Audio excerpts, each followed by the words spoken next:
Hello, this is Kelly Halley, and I'll be going over some study strategies I used in getting through Dr. Chandley's ETSU Human Anatomy class. Okay, first of all, as you can see, I use the book a lot.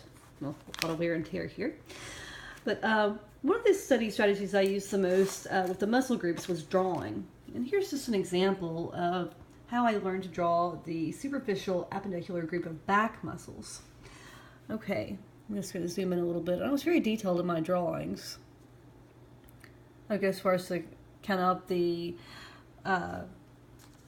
bones as I'm going down the vertebrae for the back, and tried to be as detailed as I could in drawing the pelvis and how the muscles related to the humerus.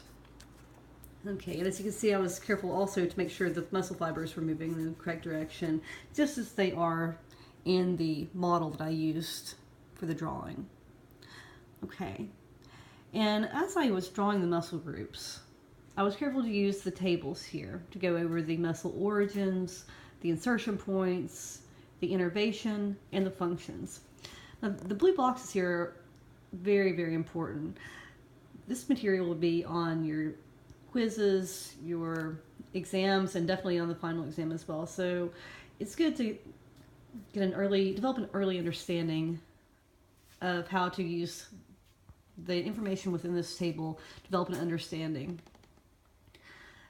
Make sure that you understand how the muscles move within the body, and how the nerves relate to that. And it also helps to think about how the muscle is functioning. For instance, the trapezius assists in rotating the scapula during abduction, the humerus above the horizontal. Upper fibers elevate, middle fibers adduct, and lower fibers suppress the scapula. So it's very important to be able to wrap your head around how exactly that muscle is moving. It's not enough just to memorize the words. You have to have an actual understanding of the material. Okay, next, and skipping ahead quite a bit, I'm going to go over to how I learned the bones of the hand.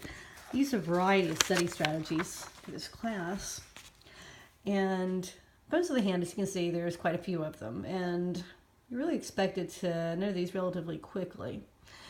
And on here, I use the mnemonic phrase, some lovers try positions that they can't handle.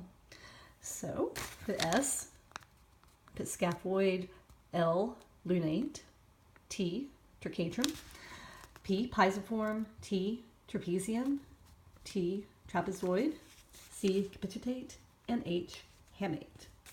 All right, well, just looking over here, we'll see that we're starting right here at the scaphoid, lunate, tricatrum, pisiform. Move over here, got trapezium, trapezoid, capitate, and hamate.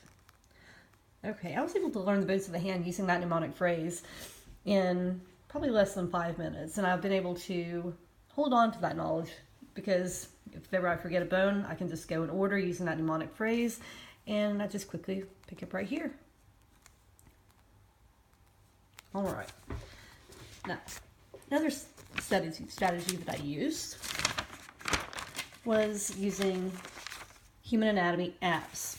Now, since I am recording this YouTube video on my phone, I can't actually show you the apps themselves. However, what I can do is, I did write them down for you. So, I use several of them, and these are good to use anywhere. Sometimes if you're standing in line at the grocery store, at a red light, anytime you have some spare time, you can use these apps on your phone.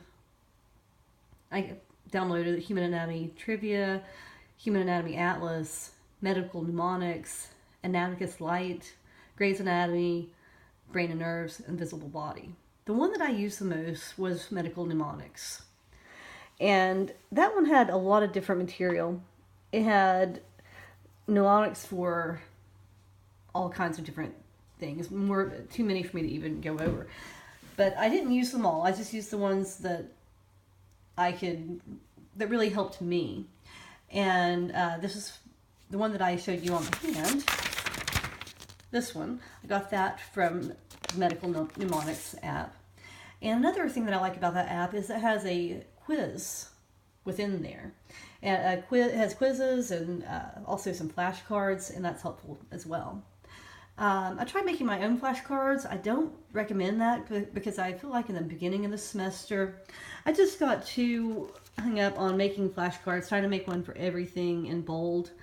And it's really just too much. It kept me from getting the basics down because I was spending too much time actually making flashcards.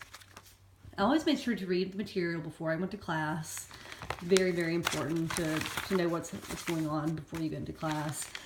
And in addition, I would quiz myself, and I would also go into the Human Anatomy tutorial area within the eLearn website, because that will also allow you to use what what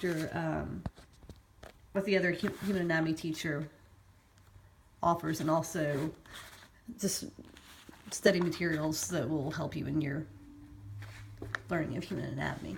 Okay, next I'm going to go over some websites that I found useful, especially those on YouTube, because for me it helps me to see how other people are teaching this, how other students who have recommended other professors.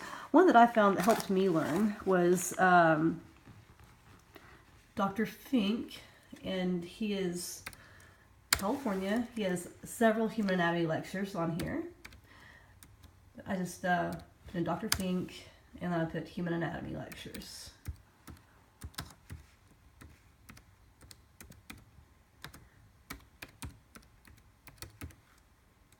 Okay, and we'll hit search.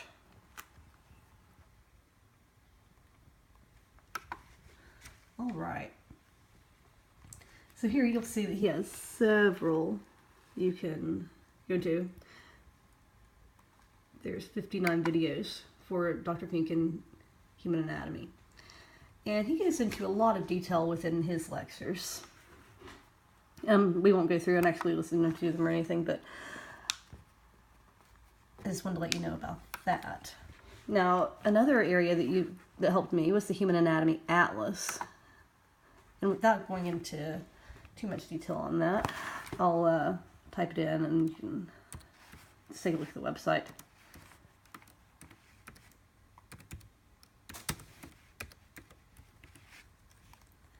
Oops, sorry, give me a second to type it in there.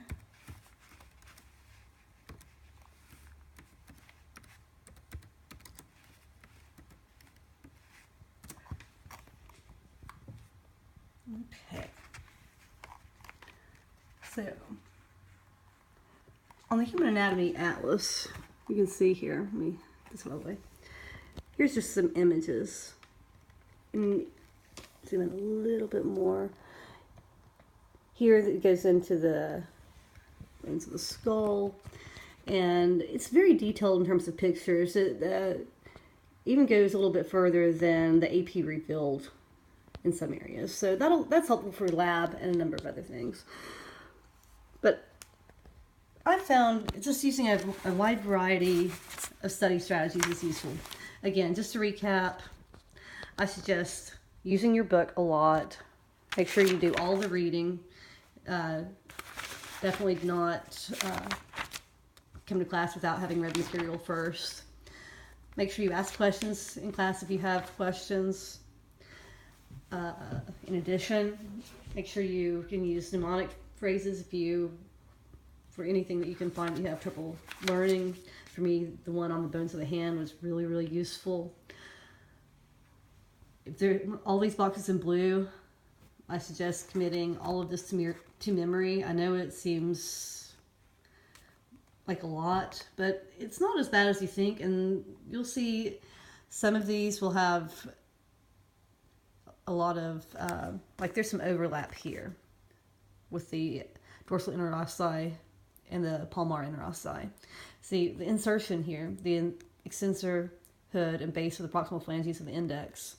The extensor hood but instead of the base of the proximal phalanges of the index, this is the extensor hood of the thumb, index ring, and little fingers, and the proximal flanks of the fingers. But you'll see there's some overlap. And then there's some overlap here with the insertion points of the abductor pollicis brevis and the flexor pollicis brevis. We've got the proximal flanks of the thumb on this one. Then we've got the proximal flanks and the extensor hood of the thumb on the abductor pollicis brevis. Okay, and see there's a lot of overlap with the innervation of the muscles. Here we've got the recurrent branch, the median nerve, C8 through T1 for all three of the thenar muscles. So that will help you in remembering as well. And it also doesn't make it feel like it's quite as much. Just try not to get overwhelmed in studying this class. You'll be way better off if you stay up on all of your material. And also make sure after you have your quizzes to go back and look at those. If you miss something, study it again. And it's a good idea at the end of each week to go back and recap, maybe look at the major points of each chapter, just so you